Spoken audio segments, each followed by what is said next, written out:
আসসালামু আলাইকুম রহমতুল্লাহ বরকাত।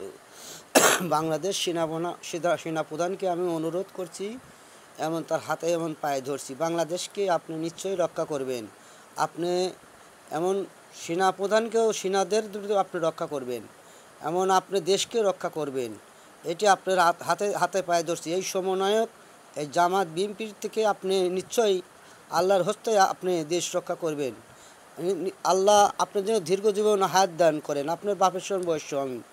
আপনাদের যেভাবে গালি দেওয়া হয়, এটাকে কোনো মানুষকে গালি দেয় নাকি কোনো ভাষা, খারাপ ভাষায় যে গালি দেয় সমন্বয়করা? আপনি যদি একটা সেনাপ্রধান হয়ে থাকেন, দেশপ্রেমিক হয়ে থাকেন, নিশ্চয়ই বাংলাদেশকে আপনি রক্ষা করবেন এই শয়তানের হাতের থেকে।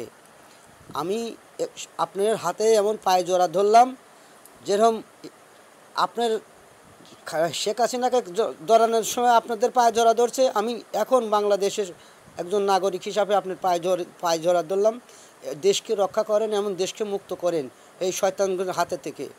আপনি তো দেশের খবর জানেন না, বাইরে কোনো গ্রামের খবর জানেন না, গ্রামে কী পরিস্থিতি হচ্ছে, গ্রামে চাঁদাবাজি হচ্ছে, গ্রামে মানুষ খুন হচ্ছে, গ্রামের নারী ধর্ষণ হচ্ছে, এটা তো আপনি জানেন না। আপনি সেনাপ্রধান, সেনার ভিতরে থাকেন, তা আপনি দেশে দেখেন কি পরিস্থিতি হচ্ছে। আপনি দেশের ভিতরে নাবি দেখেন যে আসলে দেশে কী অর্ডার চলতেছে।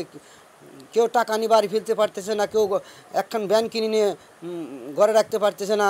অশান্তিতে আমার বাংলাদেশ ঢুকে গেছে। আমরা খাদ্যদ্রব্যতে দাম বেশি, আমরা গরিব মানুষ চলতে পারতেছি না। নিশ্চয়ই আপনি নিশ্চয়ই আমাদের রক্ষা করবেন, এমন বাংলাদেশ রক্ষা করবেন। বাংলাদেশ সেনাবাহিনী জিন্দাবাদ। আপনি সুস্থ থাকেন, আমার আল্লাহর জন্য আপনাকে সুস্থতা কামনা করে।